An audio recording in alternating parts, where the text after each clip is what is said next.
بسم الله الرحمن الرحيم. الحمد لله رب العالمين بارئ الخلائق أجمعين باعث الأنبياء والمرسلين والصلاة والسلام على أفضل السفراء المقربين وحبيب إله العالمين وآله الطيبين الطاهرين المعصومين المنتجبين لا سيما على بقية الله في الأرضين وحجته على العالمين عجل اللهم له الفرج ورحمة الله على شيعتهم ولعنة الله على أعدائهم أجمعين. سیرت رسول خدا کے سلسلے میں پیغمبر اسلام کے بچپنے کے اس دور کے حالات بیان کیے جا رہے تھے جو رضاعت کا یعنی دودھ پینے کا زمانہ کہلاتا ہے. اور پچھلے ہفتے ہماری گفتگو جناب حلیمہ سعدیہ کی مقدس شخصیت کے بارے میں ہوئی تھی اور بات اس منزل تک پہنچی تھی کہ جناب حلیمہ سعدیہ کو پروردگار عالم کی جانب سے یہ عظیم ترین سعادت اور برکت حاصل ہوئی کہ سردار انبیاء نے اپنی زندگی کا ابتدائی حصہ ان کے گھر میں گزارا.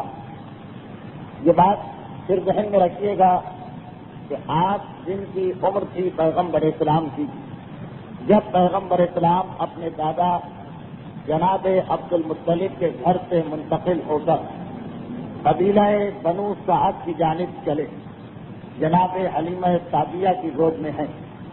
آج جن کی عمر ہے اس اعتبار سے ایسا زمانہ ہے کہ نہ ماں کو پہچاننا چاہیے نہ دادا کو نہ چچاؤں کو. جناب حلیمہ سعدیہ کو راستے میں پیش آنے والے واقعات کی وجہ سے اتنا تو اندازہ ہو گیا کہ جس ہستی کو میں اپنے ساتھ لے کے جا رہی ہوں یہ کوئی معمولی شخصیت نہیں ہے. جانور گزرتے ہیں تو وہ حلیمہ سعدیہ کو مبارکباد دے رہے ہیں. درختوں کے قریب سے گزر ہوتا ہے تو وہاں سے مبارکباد کی آوازیں آ رہی ہیں. پتھروں کے قریب سے جاتی ہیں تو پتھر حلیمہ سعدیہ سے گفتگو کر رہے ہیں. اور راستے میں جگہ جگہ پروردگار عالم کے مقدس بندے اس زمانے کے عبادت گزار راہب اپنے اپنے عبادت گاہوں سے نکل کے آتے ہیں اور اس آنے والے بچے کا استقبال کر کے حلیمہ سعدیہ کو مبارکباد دے کے آگے بڑھ جاتے ہیں. اور بات فقط یہیں تک نہیں تھی بلکہ جیسا کہ علامہ مجلسی نے اکثر کتابوں میں لکھا کہ صرف یہ مبارکباد یا خوشخبری ہی نہیں مل رہی تھی بلکہ راستے میں ایک ایسا مقام بھی آیا جہاں پہ 40 قائم کر رہے تھے. ان کا اپنا کوئی مسئلہ تھا. جب انہوں نے حلیمہ سعدیہ کو اور حلیمہ سعدیہ کی گود میں اس بچے کو دیکھا تو ایک مرتبہ پریشان ہو گئے. ان کا علم یہ بتا رہا تھا کہ یہ بچہ ان کے لیے انتہائی خطرناک ثابت ہوگا. پیغمبر اسلام کی مسلسل حدیثیں کہ اس دنیا میں کچھ ایسی چیزیں کہ جنہیں ختم کرنے کے لیے پروردگار عالم نے مجھے بھیجا ہے. ان میں سے ایک گانا، دوسرے آلات موسیقی، تیسرے ذہانت کا علم. اس علم کو کہ جس میں انسان اپنے آپ کو غیب کی خبریں جاننے والا خیال کرتا ہے اور یہ سوچتا ہے کہ میرے اوپر جن آتے ہیں. پیغمبر کہہ رہے کہ میرے اس دنیا میں آنے کا ایک مقصد یہ بھی ہے کہ اس علم کا مکمل طور پر خاتمہ کر دوں. تو اب یہ قائد اپنے کسی مسئلے پر میٹنگ کر رہے ہیں لیکن انہوں نے اتنا اندازہ کر لیا کہ یہ بچہ ہمارے لیے خطرناک ثابت ہو سکتا ہے اور ایک ساتھ پیغمبر اسلام پہ حملہ کیا. مگر ان کا یہ حملہ بھی ناکام ہوا.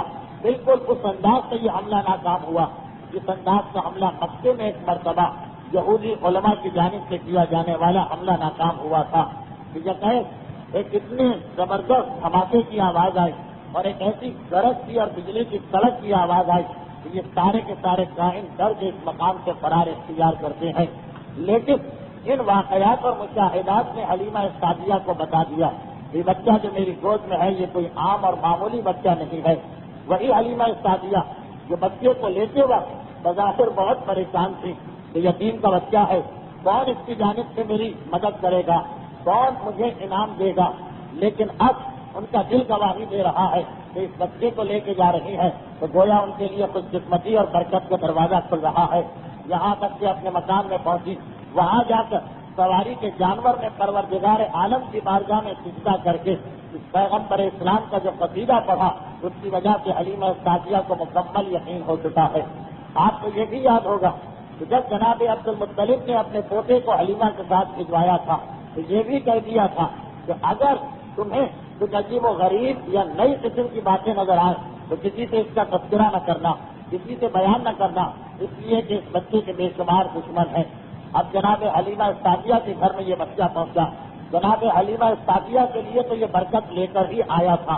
سواری کا جانور ٹھیک ہو گیا, دودھ دینے والے اونٹ کے دودھ میں اضافہ ہو گیا, اور نہ صرف اتنا بلکہ خود حلیمہ سعدیہ کا اپنا بیٹا جو اس سے پہلے بھوکا رہا کرتا تھا, اب ماں کے سینے میں اتنی کثرت سے دودھ ہے کہ وہ بچہ پیٹ بھر کے اپنی غذا کو استعمال کرتا ہے. اور عادل خدا کے عادل پیغمبر کی عدالت یہ ہے کہ پیغمبر اسلام نے اپنا حصہ الگ رکھا ہے اور خود سے لے کے آئے ہیں اپنا حصہ. اب حلیمہ سعدیہ کہتی ہیں کہ میرے لیے سب سے زیادہ حیرت کی بات تو یہ تھی کہ بچے آپس میں لڑتے ہی رہتے ہیں, اختلاف کرتے ہی رہتے ہیں. پیغمبر اسلام کی شخصیت تو خیر بچپنے میں بھی عصمت کے ساتھ ہے, مگر مجھے تعجب اپنے بچے پہ ہو رہا تھا کہ اس بچے نے, اگرچہ وہ بھی بالکل ناسمجھ بچہ, بے شعور بچہ, مگر از خود پیغمبر اسلام کا اتنا احترام قائم کر لیا تھا کہ جب تک کہ پیغمبر اسلام اپنی غذا کو نوش نہ فرماتے تھے, حلیمہ سعدیہ کے سینے سے دودھ کو حاصل نہ کرتے تھے, حلیمہ سعدیہ کا اپنا بچہ ماں کے سینے کی جانب ہاتھ نہیں بڑھاتا ہے. احترام رسول حلیمہ سعدیہ کا یہ بیٹا پیغمبر اسلام کے احترام کے اندر اب خود گریز کر رہا ہے. اب حلیمہ سعدیہ کہہ رہی ہے کہ میں اس بچے کو لے کے تو آ گئی اور اس کے دادا سے معاہدہ کر کے لائی ہوں, ایگریمنٹ کر کے لائی ہوں, جس میں یہ بات ہے کہ اسے دودھ پلایا جائے گا, 5 سال تک اس کی دیکھ بھال کی جائے گی, 5 سال تک اس کے تمام کام انجام دیے جائیں گے. بالوں میں کنگھی کرنا, آنکھوں میں سرما لگانا, چہرہ دھلانا, کپڑے دھونا, کچن کی صفائی کرنا, یہ سارے کام انجام دینا ہوتے تھے اس عورت کو جو اپنی ذمہ داری پہ بچہ لے کے آتی تھی. مگر حلیمہ سعدیہ کہہ رہی کہ میرے لیے یہ بچہ ایک انتہائی عجیب و غریب قسم کا واقعہ ثابت ہو رہا تھا, اس لیے اس بچے کی وجہ سے اس بچے کا کوئی کام مجھے انجام نہ دینا پڑا.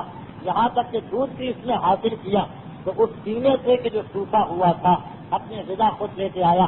مگر اس کے بعد جب کبھی میں ارادہ کرتی کہ آج اس کے بالوں میں کنگھی کروں گی اور میں یہ دیکھتی کہ اس کے بالوں میں کنگھی ہو چکی ہے, جب کبھی یہ ارادہ کرتی کہ آج اس کا چہرہ دھوں گی, دیکھتی تو اس کا چہرہ پہلے سے دھلا ہوتا.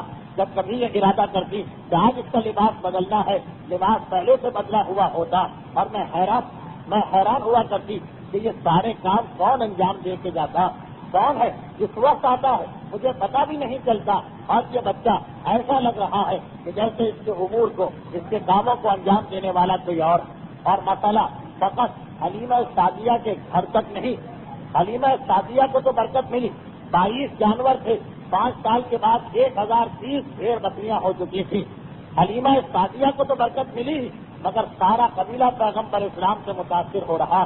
یہی وجہ کہ اسی زمانے میں, یہی 5 سال کا زمانہ کہ یہودی پورا زور لگا رہے ہیں کہ پتہ تو چل جائے کہ یہ بچہ گیا تو کہاں گیا, اور انہیں مطلق ذرہ برابر خبر نہ مل سکی, فقط اس لیے کہ حلیمہ سعدیہ کا سارا قبیلہ پیغمبر اسلام سے جان سے رکھتا ہے, پیغمبر اسلام سے محبت کرتا ہے. اور سبب یہی ہے کہ خود حلیمہ سعدیہ کہتی ہے کہ پہلے دن میں اس بچے کو گود میں لے کر اپنے قبیلے کے اس درخت کے قریب گئی جو سوکھا درخت تھا, آج تک اس کے اندر نہ پتے آئے تھے نہ پھل, مگر ادھر میں اس بچے کو لے کے اس درخت کے نیچے بیٹھی اور خود بخود یہ منظر ہم نے دیکھا کہ خود بخود اس درخت کے اندر پتے آ گئے, پھل لگ گئے, سر سے شاداب درخت ہو گیا. اور فقط درخت کا مسئلہ نہیں ہے, جس کے گھر میں اس بچے کو لے کے جاؤں وہ گھر خوشحال ہو جاتا ہے.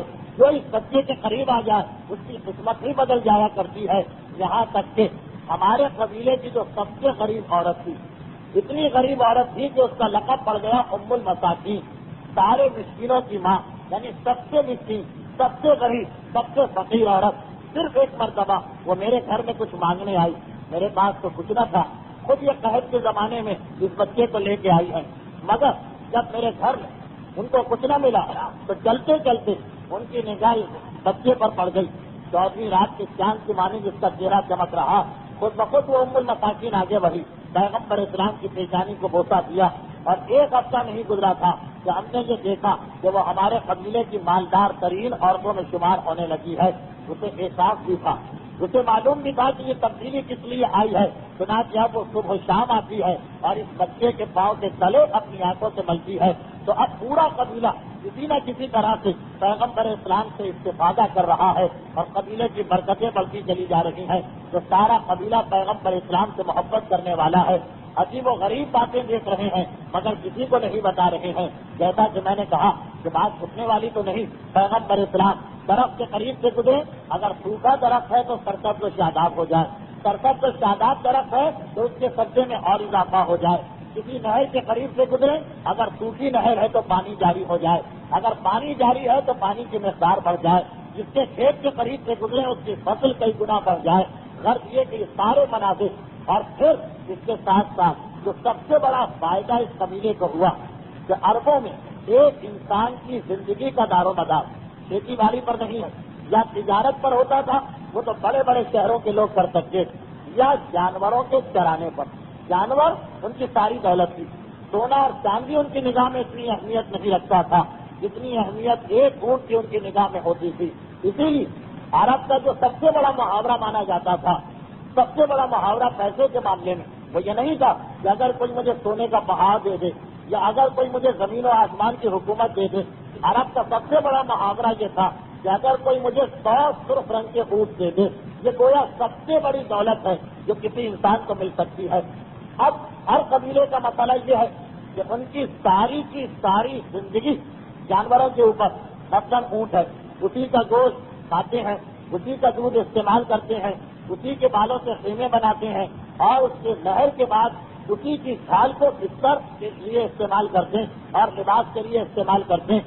تو اب سارا ان کی زندگی کا دار و مدار اور ڈپینڈ تھی ان کی زندگی جانوروں پر، مگر جہاں جانور زیادہ ہوتے وہاں پہ ان کے دشمن بھی زیادہ ہوتے۔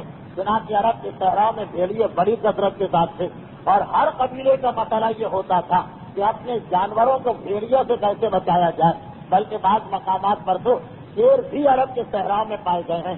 آج سے 4-5 سال پہلے حضرت ابو ذر غفاری کے حالات میں آپ نے سنا بھی ہوگا کہ ابو ذر غفاری پیغمبر اسلام تک پہنچے ہی ایک بھیڑیے کی مدد سے جس نے ان کی بکریوں پر حملہ کیا، اور ابو ذر نے اپنے لاٹھی سے اس بھیڑیے کو بھگایا، اور پھر وہ حملہ کر کے آیا اور پھر اسے بھگایا، تو میں اختیار زبان سے نکل گیا کہ تو کتنا عجیب جانور ہے، میں بھگائے جا رہا ہوں اور تو دوڑ کے آ رہا ہے۔ تو بھیڑیے نے کہا کہ مجھ سے زیادہ عجیب تو قریش کے وہ لوگ ہیں جو ان کی ہدایت لے کے ایک شخص آیا ہے اور وہ اسی کے دشمن ہو رہے ہیں۔ تو بہرحال یہ سب سے بڑا مسئلہ یہی مسئلہ تھا کہ اپنے جانوروں کو کیسے بچایا جائے۔ یہاں پر بعض ضعیف روایتیں بھی ہیں، اس لیے میں زیادہ تفصیل میں نہیں جا رہا۔ پیغمبر اسلام کے آنے سے ایک بڑا فائدہ تو اس قبیلے کو یہ ہوا کہ اب اس قبیلے کے کسی جانور کو کوئی نقصان نہیں پہنچ سکتا ہے۔ انسان تو انسان، انہیں تو برکتیں ملی، مگر کسی جانور کو بھی کوئی نقصان نہیں پہنچ سکتا۔ ابتدا میں شروع میں بعض جانور اس قبیلے کی کچھ بکریوں کو اٹھا کے لے گئے تھے، مگر بعد میں جب پیغمبر اسلام نے دعا کی تو ان جانوروں کو خود وہ بکریاں لا کے واپس کرنا پڑی۔ چنانچہ اس قبیلے کے لیے سب سے زیادہ اطمینان کی چیز یہی تھی، پیغمبر اسلام کے وجود سے سب سے خوشی کی بات یہی تھی کہ ہمارے جانور محفوظ ہو گئے۔ اب یہاں پہ روایت یہ بتاتی ہے کہ یہ مناظر دیکھ کر پیغمبر اسلام تو گویا اس قبیلے کے سردار بن گئے، اس قبیلے کے آقا بن گئے، سارا قبیلہ ان سے محبت کر رہا ہے، جبکہ عمر صرف 5 سال کی ہے۔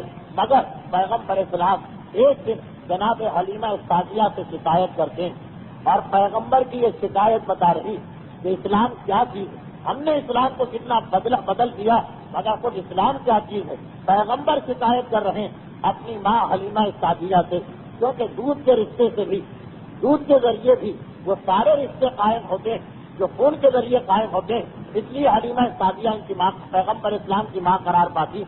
اب روایت میں یہ ایک دن شکایت کی پیغمبر اسلام نے اپنی ماں سے اور کہا کہ میں سارا دن گھر میں سائے میں بیٹھ کے آرام کرتا ہوں، لیکن میرے بھائی انہیں جانور چرانے کے لیے سارا دن دھوپ میں جانا پڑتا، صحراؤں میں گھومنا پڑتا، یہ آپ کیسی ناانصافی کر رہی کہ میرے بھائیوں کو بھیج دیتی اور مجھے گھر کے اندر آرام کے ساتھ سلاتی ہیں اور لٹاتی ہیں۔ اب یہ بھی آپ کے ذہن میں رہے کہ حلیمہ سعدیہ اس بچے کو اس لیے لائی تھی کہ اس بچے کی خدمت کی جائے، اس بچے کی نگہداشت کی جائے۔ پیسے لیے ہیں ان کے دادا سے اور خاندان سے کہ بچے کا خیال رکھنا، مگر پیغمبر اسلام حقوق الناس کا لحاظ تو دیکھیے، ایک مرتبہ شکوہ کر رہے ہیں کہ یہ کیسی ناانصافی ہے کہ میرے بھائیوں کو دوپہر کی گرمی میں جلنا پڑے، صحرا میں جانا پڑے، جانوروں کو لے جا کے چرانا پڑے، اور آپ نے مجھے سایہ دار گھر کے اندر اطمینان سے سلا رکھا، کل سے میں بھی ان کے ساتھ جاؤں گا۔ حلیمہ سعدیہ منع کر رہی کہ بیٹا تم میں اور ان میں فرق ہے، تم میں اور ان میں علیحدگی ہے، تفرقہ ہے، لیکن پیغمبر اسلام تسلیم نہیں کر رہے۔ کہا کہ مجھ سے یہ برداشت نہیں ہو رہا، ایک گھر کے رہنے والے دونوں بھائی، اب تو بھائی کا رشتہ قائم ہو گیا، دونوں بھائی ایک آرام سے رہے اور ایک سہمت کے ساتھ رہے، میں خود اپنے بھائیوں کی خدمت کے لیے جاؤں گا۔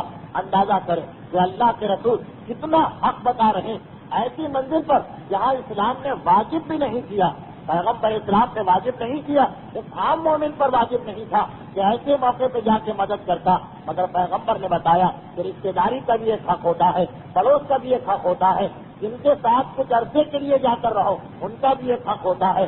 اگر مومن یہی حق ادا کرنا سیکھ جائے تو آپ دیکھیے گا کہ ہمیں بغیر کسی سے لڑے جھگڑے اپنے مذہب کی تبلیغ میں کتنی کامیابی ہوتی چلی جائے گی۔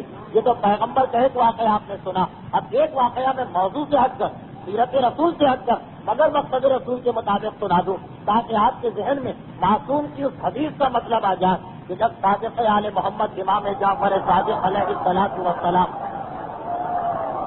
اپنے ماننے والوں کو دو ذمہ داریاں بتا رہے ہیں، ایسی ذمہ داریاں کہ سننے والے حیران کہ ان دو کے ایک ساتھ کیسے عمل کیا جائے۔ دونوں دعا سننا، پہلی ذمہ داری یہ دونوں دعا کرنا کہ تم لوگوں کو مذہب کی جانب لے کے آؤ، تبلیغ کرو، لوگوں کو مومن بناؤ، مگر کس طرح؟ اب بظاہر تو طریقہ بڑا آسان، مناظرے کی کتابیں کھول لیجیے، دلیلوں کے پہاڑ لگا دیجیے، سامنے والے کو کسی نہ کسی طریقے سے دبا کر اس کو قبولوا لیجیے کہ اس کی بات غلط ہے، مگر امام کہہ رہے ہیں کہ نہیں، یہ عام مومن کے لیے نہیں ہے، ہاں علماء ہیں، مجتہدین ہیں، ان کے لیے صحیح، عام مومن کے لیے کیا ذمہ داری ہے؟ کون دعا کرنا غیر السنتکم، لوگوں کو دین کی جانب لانا، مگر خبردار زبان سے نہیں، زبان ہلانے کی ضرورت نہ پڑے، تمہارا کردار ایسا ہو کہ لوگ خود بخود کھنچ کے دین کی جانب آنے لگیں۔ جیسے تاریخ نے بتایا، بہار کی روایت، ایک ذمی، ایک یہودی، کوئی مومن نہیں ہے، مقدس آدمی، متقی آدمی نہیں ہے، ایک ذمی یعنی ایک یہودی ایک منزل سے دوسری منزل کی جانب جا رہا، سفر کر رہا، صحرا میں پہنچا، اتنے میں اس نے دیکھا کہ راستے پر مجھ سے پہلے ایک اور آدمی، مگر وہ کھڑا ہوا، ایسا لگ رہا ہے کہ اسے کسی کا انتظار۔ یہودی اس کے قریب سے گزر کے جانے لگا، اس کھڑے ہوئے آدمی نے آواز دے کے روکا، ایک لمحے کے لیے رک جاؤ۔ یہودی حیران ہو کے روکا، کیا مجھ سے کوئی کام ہے؟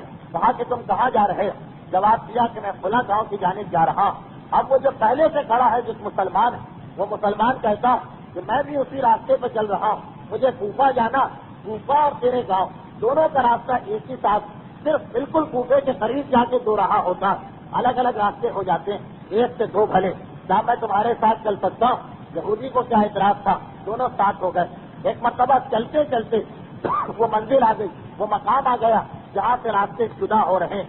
یہودی نے اس کو خدا حافظ کہا، وہ کوفے کا راستہ ہے، یہ میرے گاؤں کا راستہ ہے، اچھا خدا حافظ، یہ کہہ کے یہودی اپنے راستے پہ چلا، مگر تھوڑی دور گیا تھا تو یہ دیکھ کے حیران ہو گیا کہ وہ آدمی میرے ساتھ اپنے راستے پہ نہیں جا رہا بلکہ میرے پیچھے پیچھے میرے ساتھ چلا رہا۔ حیران ہو کے رک گیا، کیا تو نے اپنا ارادہ بدل دیا؟ وہ کہتا ہے کہ نہیں، میں نے اپنا ارادہ نہیں بدلا، مگر ہمارے پیغمبر کا یہ فرمان ہے کہ جب کوئی شخص دوسرے کے ساتھ چند لمحے کا بھی ساتھ اختیار کرے، چند لمحے کے لیے بھی ایک ساتھ ہو جاؤ، چند منٹ کے لیے بھی ساتھ رہنا پڑے، تو ساتھی کا حق یہ ہے کہ اسے احترام اور عزت کے طور پر اسے چھوڑنے کے لیے چند قدم چل کے جاؤ، چند قدم اس کے ساتھ جاؤ، یہ اس کا احترام ہے، یہ اس کی عزت ہے، میں اپنے رسول کے فرمان پہ عمل کر رہا ہوں۔ یہودی نے سنا، حیران ہو گیا، جنگل میں، صحرا میں، ویرانے میں، نہ کوئی دیکھنے والا، نہ کوئی پوچھنے والا، نہ کوئی تعریف کرنے والا، اس کو اپنے پیغمبر کے فرمان کا اتنا خیال ہے۔ ایک مرتبہ دل میں خیال آیا، چل کے مجھے بھی دیکھنا چاہیے کہ یہ پیغمبر کیا کہتا۔ اب یہودی نے اپنا راستہ چھوڑا، اس مسلمان کے ساتھ چلا۔ یہ مسلمان سوال کرتا کہ کیا تم نے اپنا ارادہ بدل دیا؟ کہا کہ ہاں، اب میں جا کے تمہارے دین کا جائزہ لوں گا۔ دونوں ساتھ چلے، شہر کوفہ میں قدم رکھا اور یہ دیکھ کے یہودی حیران ہو گیا کہ جہاں سے ہم گزر رہے ہمیں دیکھ کر ہر آنے جانے والا کہتا ہے السلام علیک یا امیر المومنین، السلام علیک یا امیر المومنین۔ حیران ہو کر سلام کرنے والوں کو مخاطب کیا کہ تم کسے سلام کر رہے؟ کہا کہ ہم اپنے حاکم کو سلام کر رہے ہیں، ہم اپنے خلیفہ کو سلام کر رہے ہیں۔ گھبرا کے کہا کہاں ہے تمہارا خلیفہ؟ جس کے ذہن میں بھی تصور ہے راستے بند ہوں گے، سواری چل رہی ہوگی تو سپاہی ساتھ ساتھ ہوں گے، باڈی گارڈ ہوں گے، ایک مرتبہ چاروں طرف دیکھنے لگا کہاں ہے تمہارا خلیفہ؟ اب سلام کرنے والا حیران ہو گیا، ارے تم کس کے ساتھ کوفے میں داخل ہوئے ہو؟ یہ جو تمہارے ساتھ ساتھ ہیں یہی تو ہمارے خلیفہ اور امیر ہیں۔ گھبرا کے ان کی جانب بڑھا، ایک مرتبہ دریافت کیا کہ کیا یہ لوگ صحیح کہہ رہے ہیں؟ تیرا نام کیا ہے؟ ایک مرتبہ اس نے جواب دیا کہ ہاں یہ صحیح کہہ رہے ہیں، پروردگار عالم نے ان کی ذمہ داری میرے اوپر ڈالی ہے اور میرا نام علی ابن ابی طالب علیہ الصلوۃ والسلام ہے۔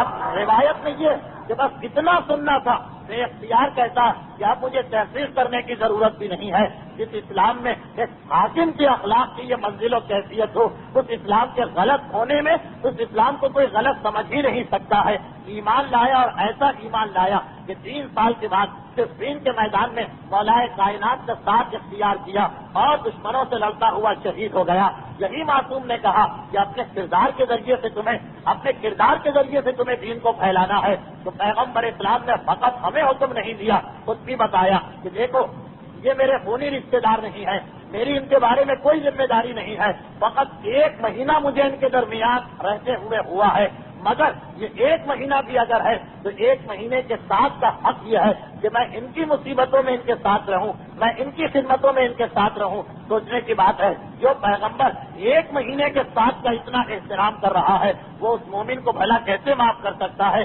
جو اپنے زندگی بھر کے ساتھی پہ ظلم و ستم کرتا ہے؟ وہ اس مومن کو کیسے معاف کر سکتا ہے جو اپنے والدین کا حق ادا کرنے کو تیار نہیں ہوتا، جو اپنے سگے بھائی کا حق ادا کرنے کو تیار نہیں ہوتا؟ یہاں اللہ کے رسول کہہ رہے کہ نہیں، میں بھی دھوپ میں جلوں گا، میں بھی لو کھاؤں گا، میں بھی صحرا میں جاؤں گا، اس لیے کہ میرے بھائی یہ زحمتیں اٹھا رہے ہیں۔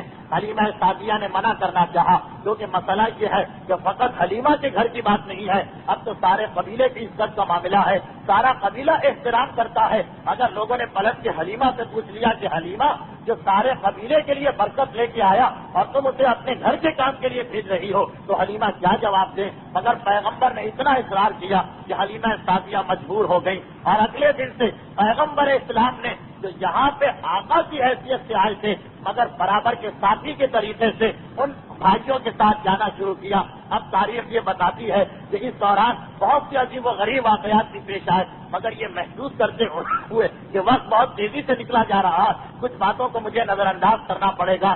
حلیمہ سعدیہ کے بھائیوں کے ساتھ پیغمبر اسلام جا رہے ہیں اور اس دوران کئی ایسے واقعات پیش آئے، مثلاً خود حلیمہ سعدیہ کے جانور کھو گئے تو پیغمبر اسلام کی دعا کے نتیجے میں اس بھیڑیے کو یہ بکریاں لا کے واپس کرنا پڑی جس نے حلیمہ سعدیہ کی بکریوں کو اٹھایا تھا۔ ایسے کئی واقعات پیش آئے کہ حلیمہ سعدیہ کے بھائی پیغمبر اسلام کے ساتھ ہیں۔ ایک مرتبہ یہ دیکھ کے گھبرا گئے کہ قریب کی پہاڑی سے 2 نوجوان اتر کے آئے، ہمارے بھائی کے قریب پہنچے، بازوؤں سے انہیں تھاما اور لے کر پہاڑی پر جا کے غائب ہو گئے۔ فریاد کرتے ہوئے اور چیختے ہوئے قبیلے میں آئے، وہاں سے کہا غضب ہو گیا جو ہمارے بھائی ہیں جنہیں آپ مکے سے لے کے آئی ہیں، پتہ نہیں کون سے 2 آدمی آئے اور انہیں لے کے فرار اختیار کر گیا۔ حلیمہ سعدیہ کو یہ یاد ہے عبد المطلب کی پیشین گوئی کہ دیکھو اس بچے کی حفاظت کرنا، دشمن مسلسل اس کے پیچھے لگے ہیں۔ گھبرا گئی، سارے قبیلے میں فریاد کی، قبیلے کے مرد و زن نکل آئے، دوڑ کے سب ایک مرتبہ آئے، اس پہاڑی پر چڑھنے لگے جہاں کا اشارہ کیا تھا، تو یہ دیکھ کے حیران ہو گئے کہ اس پہاڑی پر وہ بچہ بڑے آرام کے ساتھ اس انداز میں لیٹا ہوا ہے، سر پہ تاج ہے، جسم پہ شاہی لباس ہے، 2 نوجوان دائیں بائیں بیٹھے ہوئے جسم دبا رہے ہیں اور ایسا لگ رہا ہے کہ غلام آقا کے سامنے بیٹھے ہیں۔ اتنے سارے ہجوم کو آتے دیکھا، ایک لمحے میں وہ لوگ غائب ہو گئے۔ پیغمبر اسلام مسکراتے ہوئے اپنی جگہ سے بلند ہوئے، حلیمہ سعدیہ سے کہا کہ مادر گرامی آپ کو پریشان ہونے کی ضرورت نہیں ہے، پروردگار عالم کی جانب سے یہ میرے محافظ تھے جو ہر لمحے میرے ساتھ رہتے ہیں، ان کے ہوتے ہوئے کوئی مجھے نقصان نہیں پہنچا سکتا۔ اب حلیمہ سعدیہ کو اطمینان ہوا۔ اس کے بعد بھی 3 مرتبہ پیغمبر اسلام اسی طریقے سے غیبت میں چلے گئے، غائب ہو گئے، مگر اب حلیمہ سعدیہ کو اطمینان ہے، یہاں تک کہ 5 سال کا عرصہ گزر جاتا، مگر اس 5 سال کے عرصے میں 2 سال کے بعد پھر ایسا ہی ایک واقعہ پیش آیا. جناب حلیمہ سعدیہ اس بچے کو لے کر ان کے دادا سے ملانے کے لیے آ رہی ہیں. ابھی مکے کے قریب پہنچی تھی کہ یکایک کسی کام سے حلیمہ سعدیہ اپنے خیمے سے نکلی. یکایک اندھیرا پر چھایا اور پھر جو حلیمہ سعدیہ واپس آئی تو یہ دیکھا کہ بچہ غائب ہے. حلیمہ سعدیہ تو پریشان ہو گئی، مگر وہاں جناب عبد المطلب خانہ خدا کے قریب بیٹھے ہیں، مسند بچھی ہوئی ہے. یکایک کان میں آواز آئی کہ آپ کا پوتا جو حلیمہ کے پاس تھا وہاں سے کھو گیا ہے، گم ہو گیا ہے. بس اتنا سننا ہے. بے چین ہو کر جناب عبد المطلب کھڑے ہو گئے، تلوار کو نیام سے نکالا، کعبے کے پردے کو تھاما اور آواز دی کہ اگر میرا بچہ نہ ملا تو میں 1000 عربوں اور 100 قریشیوں کو قتل کروں گا. پھر پردہ پکڑ کے کہتے ہیں پروردگارا، میں نے اپنے پوتے کو تیری حفاظت سے کیا تھا، تو ہی اس کی حفاظت کرنے والا ہے، تو ہی اس کی دیکھ بھال کرنے والا ہے. بس ادھر پیغمبر اسلام فریاد کر رہے ہیں. یکایک ایک اور آواز آتی، اے عبد المطلب گھبرانے کی ضرورت نہیں ہے، پروردگار عالم نے تمہارے بچے کو محفوظ رکھا ہے اور مکے کے قریب فلاں صحرا کے فلاں مقام پر جاؤ، وہاں تمہارا بچہ تم کو مل جائے گا. عبد المطلب ننگی تلوار لے کے سواری کا جانور منگوا چکے ہیں، اس پر سوار ہو کے چلے. تاریخ یہ بتاتی ہے کہ ایک مرتبہ مقررہ مقام پر پہنچے تو یہ دیکھ کے حیران ہو گئے کہ صحرا میں ببول کا درخت لگا ہے لیکن اس میں تازہ کھجوریں لٹک رہی ہیں. پیغمبر اسلام ان کھجوروں کو توڑ کے کھا رہے ہیں اور دائیں بائیں دو انتہائی خوبصورت نوجوان کھڑے ہیں. عبد المطلب نے اندازے سے پہچان لیا کہ یہ میرا پوتا. کیونکہ ذہن میں رکھیے کہ 8 دن کے بعد سے اب تک نہیں دیکھا، 8 دن کے بعد سے اب تک نہیں دیکھا. قریب پہنچے، ایک مرتبہ پیغمبر سے پوچھا تم کون؟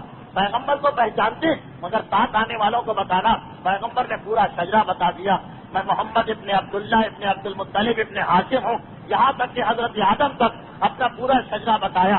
سوال کیا یہ نوجوان تمہارے ساتھ کون ہے؟ کہا یہ جبرائیل ہے، یہ میکائیل ہے، ہر وقت میری حفاظت کرتے رہتے ہیں. عبد المطلب نے کہا بیٹا میں تمہیں لینے آیا ہوں. کہا کہ میں تو خود آپ کا انتظار کر رہا تھا. عبد المطلب اپنے ساتھ اپنے پوتے کو لے کے چلے، مکے میں داخل ہوئے. اب تاریخ یہ بتاتی ہے کہ 8ویں دن کے بعد سے اب تک ماں کو بھی نہیں دیکھا، مگر سیدھا جناب آمنہ کے مکان میں داخل ہوئے. ایک ایسا بچہ جسے 8ویں دن آپ اس کے محلے سے لے کے آئے، 8 دن کی جب اس کی عمر 2 سال کی عمر میں واپس آیا، مگر سیدھا اپنے محلے کے جناب آمنہ کے مکان میں داخل ہوئے. وہاں قریش کی ساری عورتیں جمع، جناب آمنہ رو رہی اور انہیں تسلی دی جا رہی کیونکہ جناب آمنہ کو صرف یہ خبر ملی کہ آپ کا لخت جگر صحرا میں کھو گیا. آنکھوں سے آنسو بہا رہی اور چاروں طرف قریش کی عورتیں بیٹھی. پیغمبر اسلام بالکل اس طرح سے کہ جیسے پہچانتے ہو کہ میری ماں کون ہے، عورتوں کے ہجوم میں داخل ہوئے اور سیدھے اپنی ماں کی گود میں جا کے بیٹھ گئے. ساری عورتیں حیران اور پریشان، جس نے 8 دن کے بعد اپنی ماں کو نہیں دیکھا مگر کس انداز سے اور کتنے یقین کے ساتھ اپنی ماں کی گود میں پہنچا ہے. جناب عبد المطلب نے حلیمہ سعدیہ کو بلایا اور کہا کہ دیکھو تمہیں اس کی حفاظت اور بڑھا دینا ہے، اس لیے کہ آج اسی مکے میں بعض یہودی آئے ہوئے ہیں، اگر یہ واقعہ انہوں نے دیکھ لیا تو انہیں پتہ چل جائے گا کہ یہ بچہ کہاں ہے. حلیمہ سعدیہ نے وعدہ کیا کہ اپنی جان سے زیادہ اس کی حفاظت کروں گی. پیغمبر کو لے کے واپس اپنے قبیلے میں گئی، یہاں تک کہ 5 سال گزر گئے. 5 سال گزر گئے. اب حلیمہ سعدیہ پیغمبر اسلام کو لے کے آتی ہے. ایگریمنٹ کی میعاد پوری ہو چکی ہے. خود جناب عبد المطلب اور جناب آمنہ بھی اپنے لال کے فراق میں تڑپ رہے ہیں. حلیمہ سعدیہ کو انعام دے کر رخصت کیا گیا اور اب پیغمبر اسلام اپنی ماں اور دادا کی آغوش میں آ گئے. تاریخ کہتی ہے کہ 1 سال اپنی ماں کے ساتھ اور رہے، یہاں تک کہ رسول خدا کی عمر 6 سال کی ہوئی. جب رسول خدا کی عمر 6 سال کی ہوئی تو رات کو خواب میں جناب آمنہ نے اپنے شوہر جناب عبداللہ کو دیکھا. ایک مرتبہ تڑپ اٹھی، صبح آنکھ کھلی تو اپنے خسر جناب عبد المطلب کے پاس آتی اور آنے کے بعد اجازت طلب کرتی کہ میں مدینہ جانا چاہتی، وہاں پر میرے ماموں بھی ہیں، میرے ماموں کے بیٹے بھی ہیں اور وہیں پر میرے مرحوم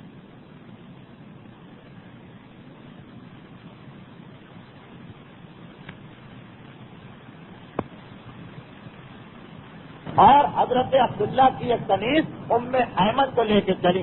یہ ام ایمن وہی محترم خاتون ہے کہ جن کا تذکرہ اس کے بعد امام حسین علیہ السلام کے حالات تک مسلسل ملتا چلا تھا. یہ جناب عبداللہ کی کنیز تھی. جناب آمنہ نے ام ایمن کو لیا، پیغمبر اسلام کو لیا، سواری کے 2 اونٹ لیے، سامان رکھا اور ایک مرتبہ یہ مختصر سا قافلہ مکے سے نکل کے مدینے کی جانب چلا. اللہ کے رسول کی عمر مبارک 6 سال ہے. مدینے میں یہ قافلہ داخل ہوا. قبیلہ بنو نجار، یہ وہی قبیلہ کہ جب پیغمبر ہجرت کر کے مدینے میں آئے تھے تو اس قبیلے کی لڑکیوں نے پیغمبر کے آمد کی خوشی میں وہ قصیدہ پڑھا تھا، وہ نغمہ گایا تھا، جسے بعض نہ سمجھ لوگ آج تک گانے کو حلال ہونے کی دلیل میں لے کے آتے کہ دیکھیے رسول کی موجودگی میں گانا گایا گیا اور رسول خاموش رہے. میں پہلے بھی اس مسئلے پر گفتگو کر چکا ہوں، اس لیے دہرانا نہیں چاہتا. بہرحال یہ قبیلہ پیغمبر اسلام کی ننیال تھا، اس لیے کہ جناب آمنہ کے ماموں کا تعلق اسی قبیلے سے تھا. جناب آمنہ 1 مہینے تک اس قبیلے کے اندر رہی، اپنے ماموں سے ملاقات کی، ماموں ذات بھائیوں سے ملاقات، اس مکان ہی میں ٹھہری جہاں جناب عبداللہ کی قبر مبارک تھی. اور جیسا اس سے پہلے میں بیان کر چکا ہوں 1976 عیسوی اس طرح سے اس مکان کو کھول کر، اس قبر کو کھول کر جناب عبداللہ کی میت کے مطلب 1 مہینے تک وہاں رہی اور اس کے بعد واپسی کے ارادے سے چلی. مکے کی جانب جانا، مدینے سے نکلی، مکے کی جانب چل رہی. مکے سے مدینے سے تقریباً 100 میل کے فاصلے پر پہنچی ہوں گی کہ مقام حضوہ آ گیا. یہی وہ مقام ہے جہاں جناب آمنہ اتنی بیمار ہو گئی کہ اب آگے سفر کرنے کی ہمت نہ رہی. مختصر کا قافلہ روکا گیا. جناب آمنہ کی بیماری بڑھتی جا رہی اور اس وقت فقط یا بیٹا پاس ہے یا ام ایمن کنیز نزدیک ہے. یہاں تک کہ جناب آمنہ نے یہیں پہ انتقال کیا. پیغمبر اسلام کے لیے 6 سال کی عمر میں باپ کے صدمے کے بعد یہ ماں کا صدمہ پڑ گیا. ام ایمن ایک کنیز، اس سے پہلے یہی ام ایمن جناب عبداللہ کے ساتھ بھی مدینے گئی تھی. ایک صدمہ وہ دیکھا، ایک غم یہ دیکھا. جناب آمنہ کو بڑے احترام کے ساتھ اس مقام پر دفن کیا گیا اور ام ایمن اپنی گود میں 6 سال کے اس بچے کو لے کے واپس مکے کی جانب آ رہی ہے. تاریخ کہتی ہے کہ پیغمبر اسلام کو اپنی والدہ اور ان کی قبر ہمیشہ یاد رہی. اسی لیے جب صلح حدیبیہ کے لیے پیغمبر اسلام مکے جا رہے تھے، صلح حدیبیہ کا جو واقعہ ہوا تو اس وقت اسی راستے سے گزر ہوا. مقام ابوا کے قریب سے قافلہ جا رہا. اور یہ ذہن میں رکھیے کہ یہ لوگ جب پیغمبر اسلام صلح حدیبیہ کے لیے گئے تو مدینے سے احرام باندھ کے نکلے. مسجد شجرات احرام کے عالم میں حج تک عمرہ کرنے کا ارادہ. مقام ابوا کے قریب قافلہ پہنچا. پیغمبر نے کہا قافلے کے رخ کو موڑا جائے. مجھے اپنی ماں یاد آ رہی، میں اپنی ماں کی قبر کی زیارت کرنا چاہتا ہوں. پورے قافلے کو حکم رسول سے روکا گیا. عمرے کے لیے جا رہے ہیں، احرام پہن کے جا رہے ہیں، مکے کا سب کو ارادہ کیا، پروردگار عالم کی عبادت کرنا ہے. مگر حکم رسول آیا کہ نہیں، ماں کی قبر کے قریب سے گزروں اور وہاں پہ حاضری نہ دوں، یہ ممکن نہیں ہے. قافلے کو موڑا گیا. پیغمبر اپنی ماں کی قبر پر پہنچے اور تاریخ کہتی ہے کہ زار و قطار روتے جاتے ہیں اور اپنی ماں کو یاد کرتے جاتے ہیں. یہ واقعہ خود اس بات کا اہم ترین ثبوت ہے کہ مرنے والوں کی قبر پہ جانا، مرنے والوں کی قبر پہ حاضری دینا اسلام میں یہ چیز حرام نہیں ہے. اور ساتھ ساتھ پیغمبر اسلام کا یہاں پہ آنا یہ ایک واقعہ. اور ایک دوسرا واقعہ اور، جب مکے والوں نے مدینے پہ حملہ کیا تھا، پہلا حملہ بدر کے مقام پر، تو تاریخ بتا رہی کہ جب یہ قافلہ جب یہ لشکر آ رہا تھا تو اس لشکر بدر کے راستے میں ابوا کا مقام بھی پڑا تھا. تاریخ کہتی ہے کہ ہندا نے یزید کی دادی ابو سفیان کی بیوی یہ عہد کیا تھا کہ ابھی تو ہمیں جلدی مسلمانوں سے جا کے انتقام لینا. یہ عہد کا واقعہ ہے، بدر کا نہیں، جنگ عہد کا. انتقام لینا، واپسی میں جب میں یہاں سے گزروں گی تو اس قبر کو کھودوں گی، آمنہ کی میت کو نکالوں گی اور ان کا کلیجہ چباؤں گی. یہ عزم اور ارادہ کیا تھا. وہ تو دوسری بات ہے کہ عہد کے میدان میں ایسی شکست ہوئی کہ اس کے بعد جان بچانا مشکل ہو گیا. مگر تاریخ نے یہ بھی بتایا کہ وہ ہندا کی فکر تھی، یہ رسول کا انداز تھا. وہ ہندا کا خیال تھا کہ نہ قبر کا احترام ہے نہ مرنے والے کا احترام ہے. یہ پیغمبر اسلام کی سنت ہے کہ مرنے والے کے مرنے کے بعد اس کی قبر کا احترام کرنا ضروری ہے. ضمن میں یہ بات بتا دوں، راوی امام سے کہتا ہے مولا میں بہت دعائیں کر رہا ہوں، میری دعا قبول نہیں ہو رہی ہے. امام نے کہا یاد رکھ، اگر کوئی دعا قبول نہیں ہو رہی تو ایک طریقہ میں بتاتا ہوں، اس طریقے سے جو دعا کرے گا اس کی دعا کبھی رد نہیں ہوگی. یا اپنے باپ یا اپنی ماں کی قبر پہ جا، باپ اور ماں کی قبر پر بیٹھ اور ان کے وسیلے اور واسطے سے پروردگار عالم سے اپنی حاجت طلب کر. دیکھ کتنے جلد تیری حاجت پوری ہو جاتی ہے. یعنی باپ اور ماں کا اتنا بلند مقام ہے اسلام کے اندر کہ ان کے انتقال کے بعد بھی ان کی قبر پر بیٹھ کر اگر انسان اپنے لیے حاجت طلب کرے تو ان کے وسیلے سے دعا فوراً قبول ہوا کرتی ہے۔ بہرحال جناب آمنہ کا انتقال ہو گیا اور ام احمد رسول کو لے کے مکہ واپس لے آئی۔ ایک بات اور بیان کرنے کو دل جا رہا، اسے سب نہیں سمجھ پائیں گے، وہی لوگ اس کو سمجھ پائیں گے جو حج یا عمرے پر مکے جا چکے۔ یہ تو تاریخ میں ہے کہ جناب آمنہ کو ابوا میں دفن کیا گیا، یہ وہ مقام ہے جو مدینے اور مکے کے درمیان ہے۔ مگر اگر آپ عمرہ اور حج کر چکے اور کسی صحیح گائیڈ یا صحیح کتاب کے ساتھ کیا تو آپ کو یاد ہوگا کہ مکے کے قبرستان جنت المعلیٰ کے اندر جناب آمنہ کی زیارت پڑھی جاتی اور یہ جملہ لکھا کہ ایک روایت کے مطابق جناب آمنہ یہاں دفن ہے، اس لیے ان کی زیارت یہاں پر پڑھی جائے مکے کے اندر، جبکہ ساری تاریخیں متفق ہیں کہ جناب آمنہ کا انتقال مقام ابوا میں ہوا تھا۔ تو ایک روایت ہمارے یہاں یہ، کیونکہ میرا موضوع جناب آمنہ نہیں اس لیے اس کی تشریح نہیں کرتا، ایک روایت یہ کہ مکہ فتح ہونے کے بعد حکم رسول سے جناب آمنہ کی قبر کو کھولا گیا اور جناب آمنہ کی میت کو ابوا سے پورے احترام کے ساتھ مکے پہنچایا گیا اور اپنے ہاتھ سے پیغمبر نے جنت المعلیٰ کے قبرستان میں جناب آمنہ کو دفن کیا۔ تو اس روایت کی بنیاد پر وہ ہماری کتابوں میں لکھا ہے کہ مکے میں حج پر جاؤ یا عمرے میں تو وہاں بھی جناب آمنہ کی زیارت ضرور پڑھ لو۔ اب رسول خدا 6 سال کی عمر میں آتے ہیں اپنے دادا عبد المطلب کے پاس۔ عبد المطلب کو یہ اطلاع ملی، عبد المطلب کو یقین ہے، عبد المطلب کو معلوم ہے کہ میری ذمہ داری بڑھ گئی، 118 سال کی عمر ہو چکی ہے جناب عبد المطلب کی، یہ ضعیفی کا عالم ہے، مگر پیغمبر اسلام کو اپنی کفالت میں لیا۔ 1 سال تک پیغمبر جناب عبد المطلب کے پاس رہے اور اسی 1 سال میں وہ واقعہ پیش آیا جو 2 ہفتے پہلے آپ نے سنا تھا۔ یہودیوں نے رسول خدا کی دعوت کی اور یہ ارادہ کیا کہ حرام کھلا کر دیکھیں کہ یہ رسول ہے یا نہیں، اور ناکام ہو گئے۔ جب پیغمبر اسلام کی عمر 7 سال کی ہوئی، حضرت عبد المطلب 119 سال کے ہوئے، تب ایک ایسا واقعہ پیش آیا جس میں پیغمبر اسلام کے پاس کچھ ایسے تحفے آئے جو پیغمبر اسلام کی ساری زندگی پیغمبر کے ساتھ ساتھ رہے۔ وہ واقعہ کیا؟ تاریخ کہہ رہی کہ کسی زمانے میں یمن کے حاکم نے مکے کو اپنی حکومت میں شامل کر دیا۔ یمن کی حکومت ہمیشہ سے، جب تک کہ اسلام نے یمن پر قبضہ نہیں کیا، یمن والے ہمیشہ سے بہت طاقتور حکومت کے مالک تھے۔ وہاں کے حاکم نے ایک مرتبہ آگے بڑھ کر، اس کا نام سیف تھا، مکے پر قبضہ کر لیا۔ جناب عبد المطلب اس زمانے میں مکے میں نہ تھے، کہاں گئے ہوئے تھے وہ بھی ایک واقعہ ہے جو آپ آئندہ تقریر میں سن سکیں گے، آج تو اتنا وقت نہیں رہا۔ جب واپس آئے تو پتا چلا کہ یہ واقعہ پیش آیا۔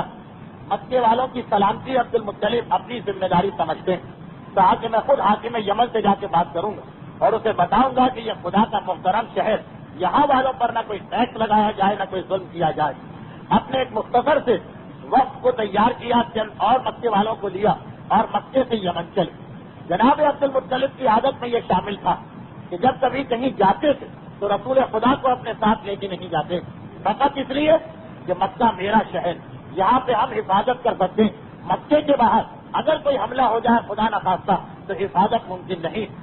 مکے میں یہ اطمینان کہ میں جا رہا ہوں، میرا بیٹا ابو طالب وہ حفاظت کرے گا، اور اسی لیے آپ دیکھیں گے اگلے پیر کے واقعات میں کہ جب جناب عبد المطلب کا انتقال ہو گیا تھا اور حضرت ابو طالب نے رسول خدا کو اپنی نگرانی میں لیا تو پھر حضرت ابو طالب کا طریقہ بالکل الٹا ہو گیا۔ وہ ہمیشہ رسول کو اپنے ساتھ لے کے جاتے صرف اس لیے کہ اب کس پر چھوڑ کے جاؤں۔ تو عبد المطلب جب جاتے ہیں تو یہ اطمینان کہ راستے میں خطرہ ہے، مکے میں میرا بیٹا ابو طالب وہ حافظ رسول موجود ہے۔ یمن بھی یہی سوچ کے رسول کو چھوڑ کے گئے، یمن پہنچے۔ یمن جو پہنچے تو وہاں کے حاکم سیف اس زمانے میں چھٹی منانے گیا ہوا تھا۔ اس حاکم کا طریقہ یہ تھا کہ موسم بہار میں عید نوروز سے 40 دن تک حکومت کے سارے کام بند کرتا تھا۔ صحرا میں ایک بڑا عالیشان باغ اس نے لگایا تھا اور اس باغ میں بہت ہی خوبصورت محل اس نے بنایا تھا جس کے کئی دروازے تھے۔ 40 دن تک اسی محل میں جا کے بیٹھ جاتا تھا اور سپاہیوں کو سخت ترین حکم تھا کہ کسی کو میرے پاس نہ آنے دینا، چاہے میرے اپنے بیٹے ہی کیوں نہ ہو۔ 40 دن سارے امور مملکت سے چھٹی پا کر مجھے آرام کرنا۔ جناب عبد المطلب یہاں پہنچے تو پتا چلا کہ یہ وہ زمانہ کہ حاکم یمن چھٹی منا رہا۔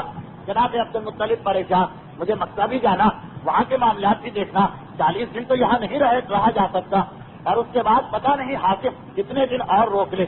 آخر یہ دیکھا کہ باغ کے راستے سے تو جانا ممکن نہیں، اس صحرا کے راستے جو بالکل ویرانہ پڑا محل ہے، ایک طرف صحرا ہے ایک طرف باغ، صحرا کے راستے سے آئے، محل کے دروازے پر پہنچے، سپاہی سے کہا کہ جا کے بتاؤ کہ میں مکے سے آیا ہوں، میرا نام عبد المطلب۔ سپاہی نے انکار کر دیا، مجھے قتل کر دیا جائے گا اگر میں نے صرف آپ کا نام بھی اندر پہنچایا۔ حضرت عبد المطلب نے سنا، ایک مرتبہ 100 اشرفیوں کی تھیلی نکالی اور 100 اشرفیاں تھیلی میں رکھ کر اس کے حوالے کی، یہ میری جانب سے انعام اور یہ میرا وعدہ کہ تمہیں کوئی نقصان نہیں پہنچے گا، اگر نقصان پہنچے تو میری ذمہ داری، سارے نقصان کو میں پورا کروں گا۔ اب جو 100 اشرفیوں کو دیکھا، 1400 سال پہلے ایک اشرفی بڑی قیمتی تھی، 100 تو خیر، ایک مرتبہ وہ بھی بھول گیا کہ کتنا بڑا خطرہ میں مول لے رہا ہوں۔ محل کے اندر گیا، جانے کے بعد دیکھا کہ حاکم محل کے بیچ میں بیٹھا، کہا کہ ایک انتہائی مقدس شخص، انتہائی بوڑھا شخص، انتہائی ضعیف شخص مکے سے آیا، آپ سے ملاقات کرنا چاہتا۔ حاکم یمن سیف نے سنا، ایسا لگا کہ اسے بھی کسی آنے والے کا انتظار تھا، ورنہ یہ حاکم وہ تھا کہ اس کا حکم یہ تھا کہ اگر میرے بیٹے بھی میرے پاس آئے تو میں ان کو قتل کر دوں گا، ننگی تلوار رکھی بھی ہے۔ لیکن اس وقت یہ سننے کے بعد کہ غیر آیا، ایک اجنبی آیا، مکے سے کوئی آیا جو اپنے بیٹوں کو قتل کرنے کو تیار، مگر یہ سن کر کہتا جاؤ اسے بلا کے لاؤ۔ یہ جملہ بتا رہا کہ حاکم نے مکے پر قبضہ کیا تو اس کا کوئی مقصد تھا، اور اب اسے غالباً انتظار تھا کہ مکے سے ضرور کوئی میرے پاس آئے گا۔ تھوڑی دیر کے بعد آپ خود سن لیں گے کہ ہاں اسے انتظار تھا، اور ایک خاص مقصد سے اسے انتظار تھا۔ اب رسول 7 سال کے مکے میں ہیں، عبد المطلب یمن میں پہنچ چکے ہیں۔ صحرا کے دروازے پر سپاہی نے جا کر کہا کہ آئیے۔ سپاہی خود حیران، اسے یقین نہیں آ رہا، اب جب کام کر کے آ گیا، پیغام دے کے آ گیا تو وہ سوچ رہا کہ میں نے کتنی بڑی حماقت کر لی، مگر یقین نہیں آ رہا کہ آج کیا معجزہ ہو گیا۔ ایک مرتبہ انہیں لے کے اندر پہنچا، حاکم یمن محل میں بیٹھا، ایک پہلو میں ننگی تلوار، ایک پہلو میں شراب کا جام۔ عبد المطلب کو آتا دیکھا، کھڑے ہو کے استقبال کیا، آپ کہاں سے تشریف لائے ہیں؟ عبد المطلب نے کہا کہ میں مکے سے آیا اور مکے والوں کے بارے میں آپ کو کوئی پیغام دینا۔ کہا کہ آپ بیٹھ جائیے، آپ سے تو بعد میں سنا جائے گا، پہلے میں آپ کو کچھ بتانا چاہتا ہوں کہ میرے پاس انبیاء کے صحیفوں سے یہ علم پہنچا کہ مکے میں عنقریب خدا کا آخری رسول ظاہر ہونے والا، اور یہ آخری رسول جب اس دنیا میں آئے گا تو اس کے باپ کا انتقال ہو چکا ہوگا، کچھ عرصے کے بعد اس کی ماں کا بھی انتقال ہو جائے گا، اس کے بعد اس کا دادا اسے اپنی نگرانی میں لے گا، جب وہ دادا اسے اپنی نگرانی میں لے گا تو ایک مرتبہ وہ دادا مجھ سے ملنے آئے گا، اور میرے پاس انبیاء کی جانب سے 3 امانتیں اس رسول کے لیے رکھی ہوئی ہیں۔ میں انتظار کر رہا ہوں کہ مکے میں وہ کون ہے کہ جو آ کے مجھ سے یہ امانت لے جائے۔ یہ بھی یاد رکھیے کہ اس بچے کی پہچان یہ ہے کہ اس کے دونوں کاندھوں کے بیچ میں ایک مہر نبوت لگی ہوئی ہے جس پہ لکھا ہے لا الہ الا اللہ محمد الرسول اللہ۔ جب یہ بچہ آپ کو مکے میں نظر آئے تو آپ فوراً آ کر مجھے پیغام دیں، کیونکہ میں اس کا انتظار کر رہا ہوں۔ اب جناب عبد المطلب کیا کہیں، ایک ایک چیز ایسی کہ عبد المطلب جانتے بھی ہیں کہ یہ کس بچے کا تذکرہ ہو رہا، مگر عبد المطلب کو یہ نہیں معلوم کہ وہ کون سی 3 امانتیں کہ جو اس حاکم کے پاس محفوظ ہیں۔ کوئی بہت ہی اہم امانت بھی نہیں تھی، لیکن ایک ایسی امانت تھی جس کا تذکرہ سیرت رسول میں بار بار کیا جائے گا۔ اس اعتبار سے یہ واقعہ مجھے بیان کرنا پڑا۔ اب عبد المطلب حیران بیٹھے، یہ بھی نہ کہا جائے کہ وہ میرا پوتا، کہیں حاکم یہ نہ سمجھ لے کہ وہ امانت کا نام سن کے اپنے آپ کو کہہ دیا، اور اب سیف سے یہ وعدہ کیسے کرے کہ جب وہ بچہ آئے گا تو میں آپ کو بتاؤں گا، یہ بھی ایک طرح کا غلط وعدہ۔ بیٹھے ہوئے سیف مسکرا کے کہا فقط اتنا ہی نہیں، میرا اندازہ یہ ہے کہ اس بچے کے دادا آپ ہی ہیں، اور وہ بچہ آپ کے گھر میں اس وقت پیدا ہو چکا ہے۔ جناب عبد المطلب نے کہا کہ ہاں، جو کچھ تو نے علامتیں بتائیں ان علامتوں کے مطابق تو میرا پوتا، اور مجھے یہ بھی پتا کہ میرا پوتا اللہ کا آخری رسول ہونے والا، مجھے اس کے بارے میں سب کچھ معلوم۔ سیف نے کہا اچھا، کل دربار میں آپ سے ملاقات ہوگی، کل دربار میں تفصیلی بات چیت کروں گا۔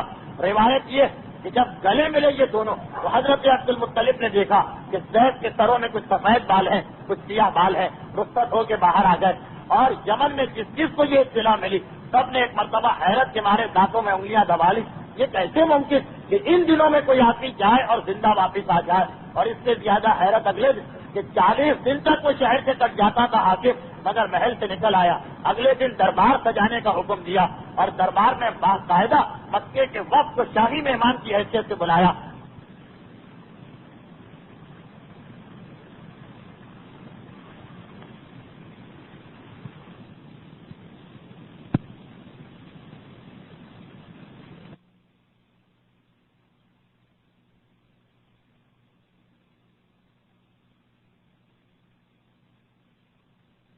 اپنے بالوں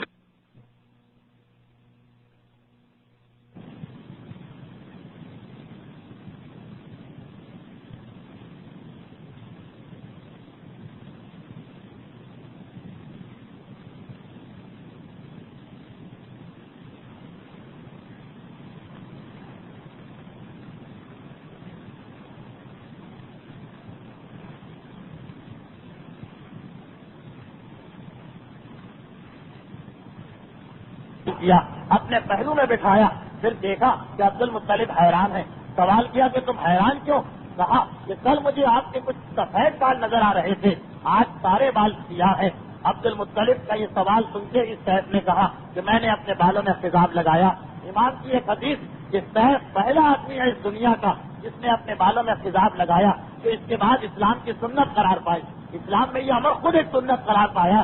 اور داڑھی کے فوائد میں ایک فائدہ یہ بھی بتایا جاتا کہ داڑھی کو خضاب کرنے کی جو فضیلتیں بتائی گئی، اتنا ثواب داڑھی منوانے والا گناہ کے علاوہ اس سارے ثواب سے بھی اپنے آپ کو محروم کر لیتا ہے. اس کے بعد سیف نے پہلی مرتبہ عبد المطلب کو خضاب کا نسخہ بتایا اور ان کے سارے قبیلے، ان کے سارے وفد کو یہ خضاب دیا اور اسی یمن کے اندر ان لوگوں نے پہلی مرتبہ خضاب لگایا. اس کے بعد بھاری انعامات سب کو دیے گئے، کافی بڑی مقدار میں. عبد المطلب انتظار کر رہے کہ اب وہ امانتیں کب ملتی. سیف نے چپکے سے کہا ہرا دربار، ہزاروں دشمن ہیں، یہاں پہ اس موضوع پہ گفتگو نہ کریں. جب آپ کو رخصت کیا جائے گا تو یہ امانتیں آپ کو دے دی جائیں گی. اب جناب عبد المطلب کو انتظار ہے اور آپ بھی آئندہ پیر تک انتظار کر لیجیے، اس اعتبار سے کہ کہیں ایسا نہ ہو کہ یہ امانتیں، جیسا میں نے کہا کوئی بہت خاص واقعہ نہیں، مگر اس کی وجہ سے رسول کی اہم ترین امانت آپ تک میں پہنچانے میں خیانت نہ کر جاؤں. اس لیے کہ حاکم یمن کو جتنی فکر ہے کہ رسول کی امانت رسول تک پہنچ جائے، اس سے زیادہ مجھے یہ فکر ہے کہ رسول نے ایک امانت آپ لوگوں کے لیے سپرد کی ہے ہم لوگوں سے، وہ آپ تک پہنچائی جائے. اور وہ ہے علم فقہ، وہ ہے رسول کی شریعت، وہ ہے رسول کا لایا ہوا دین. وقت کم ہو رہا اور پہلی تقریر سے اس بات کا خیال رکھا گیا کہ مسائل کے وقت میں کمی نہ ہونے پائے. اس اعتبار سے آج اتنی ہی گفتگو، انشاءاللہ یہ واقعہ اور جناب عبد المطلب کی وفات کا واقعہ یہ آئندہ پیر کی تقریر میں مکمل ہو جائے گا. درود بھیجیں محمد والے مسائل فقہ آج اس موضوع پر بیان ہو رہے ہیں. یہ پچھلے ہی 2 ہفتوں سے مسلسل ہے یہ موضوع. اس دوران بعض خواتین نے تحریری صورت میں کچھ مسائل دریافت کروائے ہیں. ان میں سے کچھ مسائل ایسے جو سب کے فائدے کے لیے ہیں اور میرے اسی موضوع میں آ جائیں گے آئندہ پیر کو. تو وہ مسائل مجھ تک پہنچ چکے ہیں، ان کا جواب بھی آپ کو مل جائے گا، لیکن آئندہ پیر کو آج پرانی گفتگو کو مکمل کرنا ہے. پھر اس بات کو دوہرا دوں کہ جو بعض لوگوں کو غلط فہمی ہو رہی ہے وہ غلط فہمی دور ہو جائے. یہ جو اس سے پہلے بتایا گیا کہ روزہ نہ رکھنے والا جس نے روزہ قضا کر دیا ہے اس پر ایک ذمہ داری یہ ہو جاتی ہے کہ اگر اگلے رمضان تک وہ قضا روزے کو انجام نہ دے تو اس کے بعد اسے ایک فدیہ دینا پڑے گا. فدیے کا مقصد ہے پونا کلو یا 3 پاؤ کھانے پینے کی کوئی چیز کسی غریب شیعہ کو دینا، شیعہ ہو اور غریب ہو. آقا خمینی نے اگرچہ بعض غیر شیعہ کو بھی فدیہ دینے کی اجازت دی ہے، مگر وہ مسئلہ عام طور پر ہم کو پیش نہیں آتا، اس لیے میں اس کو نظر انداز کر رہا ہوں. کہنا اس لیے پڑا کہ کوئی یہ نہ سمجھے کہ وہ غلط مسئلہ میں بتا رہا ہوں. بہرحال غریب شیعہ کو فدیہ دینا ہے. تو جو مسئلہ پہلے بار بار بیان ہوا آج پھر پوچھا گیا، اس لیے مجھے دہرانا پڑا کہ فدیے میں قیمت دینے سے کبھی کام نہیں چلے، بلکہ غریب کے ہاتھ میں آپ کو کھانے پینے کی چیز پہنچانا ہے. چاہے آپ اپنے ہاتھ سے پہنچائیں یا اپنا کوئی نمائندہ یا وکیل بیچ میں رکھیں، اسے پیسے دے کر کہیں کہ غریب تک یہ چیز پہنچا دینا. اچھا یہ مسئلہ فقط روزے ہی کے فدیے کا نہیں، یعنی قضا کے فدیے کا نہیں، اور جتنے فدیے اسلام میں واجب، جتنے کفارے اسلام میں واجب، سب کا یہ حکم ہے کہ پیسے دینے سے کام نہیں چلے گا. مثلا جو آدمی بہت بوڑھا، بڑھاپے کی وجہ سے روزہ نہیں رکھ پاتا، اس کے لیے بھی یہ حکم ہے کہ وہ ہر روزے کے بدلے فدیہ دے دے اور روزہ اس پر معاف ہے. جو عورت حاملہ ہے یا اپنے بچے کو دودھ پلا رہی اور روزہ نہ رکھنے سے اس کے بچے کو نقصان پہنچے گا، اس پر بھی یہ واجب ہے کہ ہر روزے کے بدلے میں فدیہ دے اور بعد میں قضا کرے.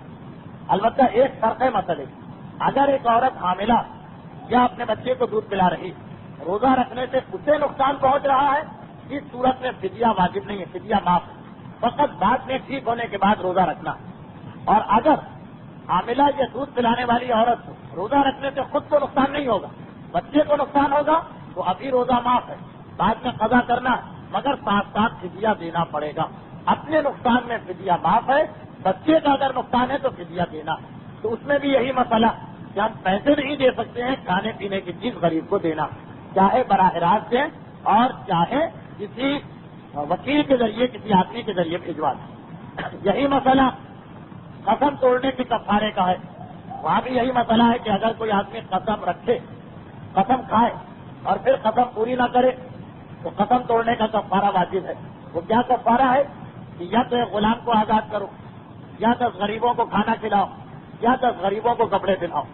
اور اگر یہ تینوں کام نہیں کر سکتے اس صورت میں 3 روزے رکھ لو، لیکن اگر کسی کو کھانا کھلا سکتے ہیں یا کپڑے پہنا سکتے ہیں تو روزے نہیں رکھ سکتے۔ وہاں بھی یہی ہے کہ اگر ہم کھانا کھلانے والی چیز اختیار کریں، غلام تو آزاد نہیں ہو سکتا آج کل، اب کفن تو جو آدمی اپنی قسم توڑتا ہے اس کے لیے یا 10 غریبوں کو کھانا کھلانا ہے یا 10 غریبوں کو کپڑے پہنانا ہے۔ اگر ہم کھانا کھلانے والی صورت اختیار کریں تو وہاں بھی یہی واجب ہے کہ ان کو کھانا دو، پیسے نہیں دے سکتے۔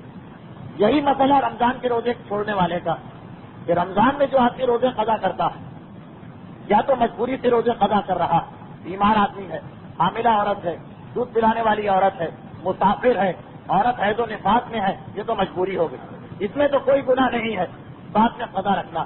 اور ایک یہ کہ آدمی جان بوجھ کر روزے قضا کرتا ہے، نہیں دل چاہ رہا روزے رکھنے کا، باقی ہے آج کل خدا سے رمضان کے روزے اس سے نہیں رکھے جا رہے، ایسے آدمی پر کیا واجب ہے کہ وہ قضا بھی کرے گا، فدیہ بھی دے گا، 1 سال کی صورت میں کفارہ بھی دے گا، یعنی ہر روزے کے بدلے ایک غلام کو آزاد کرے یا 60 غریبوں کو کھانا کھلائے یا 7 روزے رکھے۔ وہ جو قضا روزہ ہے وہ تو رکھنا ہی رکھنا۔ بہت سے لوگ کہتے ہیں کہ جی اس میں تو امیروں کی بڑی مدد ہو گئی، وہ 60 غریبوں کو کھانا کھلاتے اور روزے سے بچ جائیں۔ نہیں، وہ جو اصلی روزہ چھوڑا ہے وہ تو رکھنا ہی، اس کا تو بچنے کا کوئی طریقہ نہیں۔ اس کے بعد جرمانے میں یا تو غلام آزاد کرو جو آج کل ممکن نہیں، یا 60 غریبوں کو کھانا کھلائے یا 60 غریبوں کو یا 60 روزے رکھے۔ اس 60 میں شرط ہے کہ 31 روزے مسلسل رکھنا ہے، اگر بیچ میں 1 روزہ بھی چھوڑ دیا تو دوبارہ سے شروع کرنا۔ مگر 25-26 روزے رکھے، ایک دن چھوٹ گیا روزہ، 25-26 ضائع ہو گئے، اب نئے سرے سے دوبارہ شروع کرو۔ صرف عورت کو اگر 31 روزوں کے اندر حیض و نفاس کی حالت ہو جائے وہ غیب یا وہ وقفہ معاف ہے۔ خیر میں اس مسئلے کو تو بیان نہیں کر رہا۔ تو اگر کوئی آدمی 7 روزے رکھنا چاہے، ویسے تو ایسا دنیا میں شاید ہی کوئی ملے، بہت کم لوگ ایسے ملتے ہیں، یہاں عام طور پر لوگ تیسری صورت لیتے ہیں، غلام تو آزاد نہیں کر سکتے، یا 7 روزے رکھو یہ بھی بڑا مشکل ہے۔ 60 غریبوں کو کھانا کھلانا ذرا آسان، ان معنوں میں کہ 2 روپے میں اگر ایک غریب کو ہم کھانا کھلا دیں تو 120 روپے میں 1 روزے کا گناہ بہرحال معاف ہو سکتا ہے۔ لیکن وہاں بھی یہی مسئلہ کہ پیسہ نہیں چلے گا بلکہ کھانا دینا پڑے گا ایک غریب کو۔ اچھا، جب اسلام میں یہ حکم آئے کہ غریب کو کھانا دو تو کھانا دینے سے مراد کیا ہے کہ یا تو آپ اسے 3 پاؤ کھانا دیں، جیسے میں نے بتایا روزے کے فدیے میں 3 پاؤ کھانا دیں، قسم کا کفارہ توڑنے میں 10 غریبوں کو کھانا کھلانا، یعنی ہر ایک کو 3-3 پاؤ کھانے پینے کی چیز دیں، یا روزہ نہ رکھنے کا جرمانہ کفارہ 60 غریبوں کو کھانا کھلانا تو 3-3 پاؤ کھانا دیں۔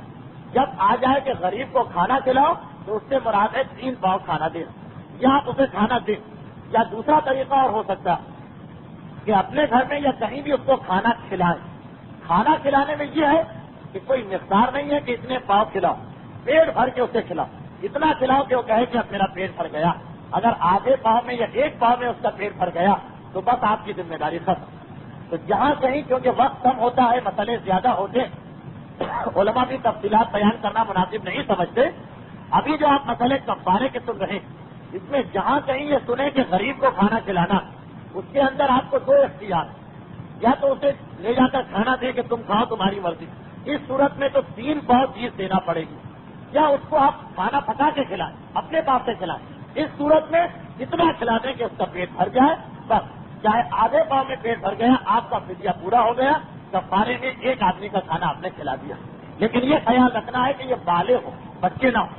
اگر بچوں کو کھلانا ہے تو وہ بھی صحیح، اگر اس میں یہ ہے کہ 2 بچوں کا کھانا ملا کے 1 کے برابر سمجھا جائے، مثلا ہمیں فدیہ دینا تھا روزے کا، 30 دن روزے نہیں رکھے، 30 روزوں کا فدیہ دینا۔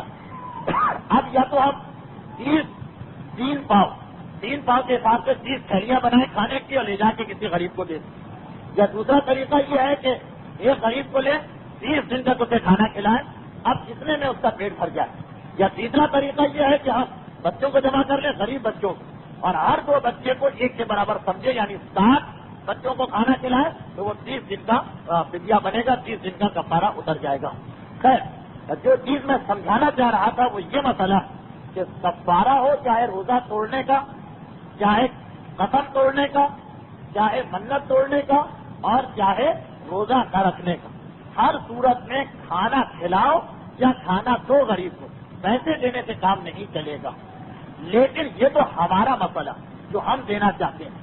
اب جو غریب ہے جس کو ہم نے لے جا کے فرض کیجیے کہ 1 من یا 2 من آٹا دے دیا، ایسے لوگ ہیں کہ جنہوں نے 20 سال 30 سال 40 سال روزے نہیں رکھے، اب جو وہ کفارہ دیتے ہیں تو وہ منوں میں ہو گیا، غریب کو لے جا کے ہم نے 1 من آٹا دے دیا۔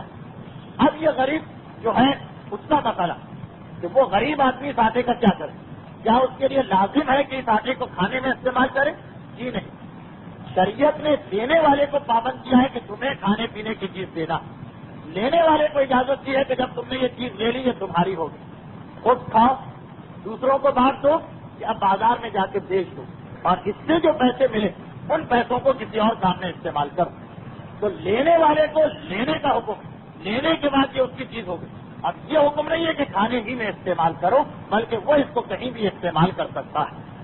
خیر، یہ تو اس لیے بتانا پڑا کہ کیا اس میں غریب کا نقصان نہ ہو جائے، کیونکہ میں ایک ایسے غریب کو جانتا ہوں جن کے پاس 10-11 من آٹا جمع ہو گیا، اور وہ بیچارے بہت پریشان تھے کہ آٹے کا میں کیا کروں، یہ تو سالوں تک میرے لیے کافی ہوگا، مجھے ضرورت نہیں۔ تو غریب کے لیے پابندی نہیں ہے کہ کھانے کو کھاؤ، امیر کے لیے یا دینے والے کے لیے پابندی ہے کہ تم پیسے نہیں دے سکتے، تمہیں چیز دینا، لینے والے کی مرضی ہے، لینے کے بعد جو دل چاہے کر۔ اچھا، اب کفارے کی بات چل رہی تو میں اسی سلسلے میں 3 مسئلے اور بتانا چاہتا ہوں کہ نماز اور روزے کے مسئلے پہ واپس آتا ہوں۔ کفارے میں نے آج آپ کو روزے کا کفارہ بتا دیا۔ اسلام میں 2 اور گناہ ایسے ہیں جن پر کفارہ واجب ہے۔ گناہ تو بہت سارے ہیں، مگر یہ گناہ میں خاص طور پہ بتانا چاہتا ہوں۔ دیکھیے، ہماری فقہ میں ایک مسئلہ کہ معصوم کا سوگ اور غم کس طرح منایا جاتا، غیر معصوم کا سوگ اس طرح نہیں منانا چاہیے۔ چنانچہ کسی بھی مرنے والے پر بآواز بلند رونا حرام ہے۔ بیٹے کا انتقال ہو گیا، اب ماں چیخ چیخ کے رو رہی ہے، ہماری فقہ کے مطابق کم سے کم موجودہ مجتہدین کے مطابق یہ حرام ہے۔ یا اگر شوہر کا انتقال ہو گیا تو بیوی زاروں قطار روئے، رونا تو ٹھیک ہے لیکن بآواز بلند رونا یہ حرام ہے۔ یا اگر فرض کیجیے کہ باپ کا انتقال ہو گیا تو بیٹا یا بیٹی رو رہے ہیں، وہ تو بالکل صحیح، بلکہ رونا چاہیے، مگر بآواز بلند فریاد ہو رہی ہے، استغاثہ کیا جا رہا ہے، نالا آہوزاری ہو رہی ہے، چیخا جا رہا ہے، یہ ہمارے یہاں حرام ہے۔ موجودہ آقا خود اور خمینی دونوں سے فتویٰ، اگرچہ دونوں کی احتیاط واجب ہے، مگر مسئلہ یہی۔ تو پہلا مسئلہ یاد رکھیے کہ بآواز بلند ماتم یہ معصوم کی شان کے مطابق ہے، غیر معصوم کے لیے اس طرح رونا حرام، میت پر بآواز بلند رونا حرام۔ دوسری چیز، کسی بھی مرنے والے کے ماتم میں اپنے بالوں کو نوچنا، بالوں کو ہاتھوں سے نوچا جائے، یا بالوں کو اکھاڑنا، یا جسم کو نوچنا، خراش ڈالنا اپنے ہاتھوں سے، یا سر کو دیوار سے ٹکرا دینا کہ جس سے خون نکلا ہے، یہ سب بھی حرام اور گناہ ہے۔ یہ دوسرا مسئلہ۔ تیسرا مسئلہ ہے کہ سوائے باپ سے اور کوئی ایک اور رشتے دار جو میرے ذہن میں نہیں، اس کے علاوہ کسی کی میت پر اپنے گریبان کو پھاڑنا اسلام میں حرام قرار دیا گیا ہے۔ خیر، یہ تو سب حرام اور گناہ ہے، میرا موضوع یہ نہیں۔ مسئلہ صرف یہ کہ اگر کوئی عورت کسی بھی مرنے والے کے مرنے پر، چاہے اس کا شوہر مرا ہو، جوان بیٹا مرا ہو، باپ مرا ہو، سگا جوان بھائی مرا ہو، کسی بھی مرنے والے کے مرنے پر بآواز بلند روئی تو اس کو گناہ کیا، توبہ واجب ہے بس۔ لیکن اگر اس نے اپنے بال نوچے، چاہے بال ٹوٹے نہ ہو، خالی بال نوچے، تو بال نوچنے پر اسے کفارہ دینا پڑے گا، اور وہ کفارہ ہے رمضان کا روزہ چھوڑنے کا کفارہ، یا 60 روزے رکھے یا 60 غریبوں کو کھانا کھلائے، یہ اس کے اوپر کفارہ واجب ہے۔ اور اگر کوئی عورت بال توڑ دے اپنے ماتم میں، غم میں، یا اپنے چہرے پہ اس طرح سے نوچے کہ خون نکلا، اگر اس طرح نوچے کہ خون نہ نکلے تو گناہ کیا ہے، کفارہ واجب نہیں، لیکن اس طرح نوچے کہ خون نکلا، یا کوئی مرد اپنے بیٹے یا بیٹی کی موت پہ گریبان پھاڑے، 3 گناہ، یا عورت بال اکھاڑے، یا عورت اپنے چہرے سے خون نکالے، یا مرد بیٹے اور بیوی کی میت پہ گریبان پھاڑے، گریبان چاٹ کر، تو کفارہ واجب ہو جاتا ہے، قسم والا کفارہ، یعنی یا 10 غریبوں کو کھانا کھلاؤ یا 10 غریبوں کو کپڑے پہناؤ، یہ دونوں عمل ممکن نہیں ہے تو 3 روزے متواتر رکھو۔ تو یہ اسلام میں گناہ ہے، اور اتنا بڑا گناہ ہے کہ اس کی یہ ذمہ داری ہو جاتی ہے۔ یہ تو 2 واجب کفارے تھے، بات کفارے کی چل رہی ہے تو 2-3 سنت کفارے آپ کو بتا دیے جائیں۔ اسلام نے کچھ مستحب کفارے بھی بتائے، کچھ ایسے گناہ ہیں کہ جس کی توبہ کر لیں پھر کفارہ واجب نہیں، لیکن اگر کفارہ دے دے تو بہت ثواب ہے۔ جو عشاء کی نماز قضا کر کے سو جائے اس کے لیے توبہ واجب ہے، قضا کرنا۔ قضا کرنے والے کے لیے جو سو کر قضا کرے، ایک تو یہ کہ ساری رات جاگتا رہا، VCR دیکھتا رہا، موقع نہیں ملا ثواب پڑھنے کا، اس نے گناہ گار۔ لیکن ایک ہے نیند کی وجہ سے اس نے نماز قضا کر دی، سو گیا، نماز قضا ہو گئی۔ ایسے آدمی کے لیے مستحب یہ ہے کہ وہ اگلے دن روزہ رکھے۔ یہ روزہ عشاء کی نماز قضا کرنے کا سنتی کفارہ ہے۔ پرانے علماء میں سے اکثر اس کو واجب کہتے تھے، شاید آج بھی آپ کو کسی پرانی کتاب میں مل جائے کہ عشاء کی نماز نہ پڑھنے والے کو اگلے دن روزہ رکھنا واجب ہے۔ دوسرا کفارہ، ایسی جگہ بیٹھنا جہاں دنیا کی باتیں ہو رہی، یعنی دین کے مسائل بیان نہیں ہو رہے، دنیاوی باتیں ہو رہی، سیاست کی باتیں، معیشت کی باتیں، جمہوریت میں کیا ہوا، اشتراک میں کیا ہوا، کون آ رہا ہے کون جا رہا ہے، دنیا بھر کی باتیں۔ بہرحال یہ اسلام میں حرام تو نہیں ہے جب تک کہ غیبت نہ ہو جائے، جھوٹ نہ ہو جائے، کسی کی توہین نہ ہو، مگر دنیاوی مجالس میں جب آدمی بیٹھے تو وہاں سے اٹھتے وقت مستحب ہے کہ کفارہ دے دے، تاکہ جو کوئی گناہ ہوا ہے جو اس کو معلوم نہیں وہ معاف ہو جائے۔ اور وہ کفارہ کیا ہے؟ وہ جملہ پڑھنا جو آپ اکثر پڑھتے ہیں، سبحان ربک رب العزت عما یصفون وسلام علی المرسلین والحمد للہ رب العالمین۔ یہ کفارہ ہے اسلام میں مستحب۔ ایسی جگہ بیٹھ کر ایسی گفتگو کا کہ جس میں انسان نے دین کی کوئی بات نہیں کی ہے، فضول بیکار باتیں کی، اس میں مستحب۔ بعض علماء واجب کہتے ہیں مگر موجودہ مراجع اس کو مستحب کہتے ہیں کہ ایسی جگہ سے اٹھتے وقت مستحب ہے کہ کفارہ دے دو تاکہ کوئی گناہ ہو تو معاف ہو جائے۔ ظالم کی نوکری کرنا یہ اسلام میں اکثر جگہ پہ حرام ہے۔ اب اگر کوئی یہ گناہ کر رہا یا جائز کام میں بھی ظالم کی نوکری کر رہا تو مستحب یہ ہے کہ اس کا بھی کفارہ دیا جائے، اور وہ کفارہ ہے اپنے پاس آنے والے مومنوں کی مدد۔ چوتھا مستحب کفارہ کہ اگر کوئی آدمی کسی کی غیبت کر لے، دیکھیے اس میں ایک روایت عام طور پر پڑھی جاتی ہے، آقا کوئی اور خمینی کے نزدیک وہ روایت مستحب ہے، واجب نہیں۔ کون سی روایت؟ پیغمبر کا فرمان ہے کہ غیبت کا گناہ زنا کے گناہ سے زیادہ ہے۔ راوی نے پوچھا مولا وہ کیسے؟ کہا کہ زنا کرنے والا جب زنا کرتا ہے پھر خدا سے توبہ کرتا ہے گناہ معاف، غیبت کرنے والا جب خدا سے توبہ کرے تو گناہ معاف نہیں ہے جب تک کہ وہ آدمی معاف نہ کرے، اس سے معافی نہ مانگے جس کی غیبت کی۔ مگر یہ روایت آقا کوئی اور خمینی کے نزدیک مستحب ہے، چنانچہ وہ فتویٰ دیتے ہیں کہ اگر ہم کسی کی غیبت کر دیں تو گناہ تو ہو گیا، توبہ کرنا ہے، مگر اس کا ایک کفارہ بھی ہے، اور وہ کفارہ یہ ہے کہ اس آدمی سے جا کے معافی مانگ لیں کہ جس کی ہم نے غیبت کی۔ یہ واجب نہیں، یہ مستحب۔ ہاں البتہ اگر فساد کا امکان ہے، بعض ایسے لوگ بھی ہوتے ہیں کہ معافی مانگنے جائیں گے تو بجائے اس کے کہ وہ سوچیں کہ کتنا شریف آدمی ہے، معافی مانگ رہا ہے نادر، وہ تو آستینے پلٹ کے لڑنے کے لیے کھڑے ہو جائیں گے کہ تم نے کہا کیوں ہمارے بارے میں یہ۔ اگر فتنہ و فساد کا امکان ہے تو پھر نہیں جانا ہے، پھر تو گناہ پہ گناہ ہو جائے گا۔ لیکن اگر سامنے والا بھی شریف آدمی ہے، اس کے پاس انسانیت ہے، مروت ہے، ایمان ہے، تو اس میں بھی مستحب یہ ہے کہ جا کے اس سے اپنے گناہ کو معاف کرا دے۔ اور آخری کفارہ مستحب کفارہ جو علماء بتاتے ہیں وہ ہے انسان، دیکھیے ایک تو قرآن سے ہم استخارہ دیکھتے ہیں، ایک ہے چیزوں سے فال نکالنا۔ کوا بول رہا ہے تو کوئی مہمان آئے گا، ہتھیلی میں کھجلی ہو رہی ہے تو پیسے ملیں گے، بائیں آنکھ پھڑک رہی ہے تو کوئی مصیبت آئے گی، جو مختلف چیزوں سے انسان فال نکالتا، یہ اسلام کے اندر حرام، اور اگر حرام نہ صحیح تو ایک بدترین چیز ضرور ہے۔ اب یہ گناہ کسی سے ہو گیا، اس کا کفارہ اسلام میں بتایا ہے توکل، یعنی وہی کام کر لو جس سے تمہارا دل ڈر رہا. کالی بلی نکل گئی نہیں، بال نکالا کہ جانا صحیح نہیں، کوئی پریشانی ہو نہیں، اب ضرور وہ کام کرو جا کر اللہ پہ توکل کر کے. تو بد فال یعنی کسی چیز سے بری فال نکالنا یہ بھی اسلام میں بعض اوقات حرام ہے، بعض اوقات حرام نہیں، تو بدترین چیز ضرور. اب اگر یہ غلطی ہو جائے تو اس کا کفارہ کیا ہے کہ جان بوجھ کے وہی کام کرو، اللہ پہ بھروسہ کرے کہ نہیں میرا پروردگار ان سب چیزوں سے بلند ہے، وہ چاہے تو پوری تقدیر پلٹ سکتی ہے اور وہ کام ضرور کر لو. تو یہ بات مستحب کفارے بھی ہماری شریعت میں بتائے گئے. اب ایک آخری مسئلہ آتا ہے باپ کی قضا نماز کا، جو بڑا اہم مسئلہ ہے بعض وجوہات سے، لیکن وقت کی کمی کی وجہ سے اس کو آج نہیں بیان کرنا ہے، وہ انشاءاللہ آئندہ پیر کو ہمارا عنوان بنے گا.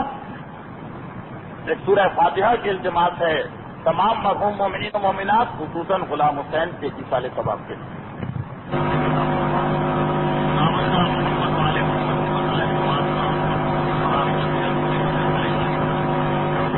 خداوندہ شہدائے کربلا کے بے گور و کفن لاشوں کا واسطہ ہمارے تمام مرحومین کو عالم علیین میں جوار معصومین سے ملاق فرما، اور خداوندہ سیرت رسول اور مقصد رسول کے عملی مشاہدے کے لیے وارث محمد و آل محمد امام عصر والزمان کے ظہور میں تعجیل فرما.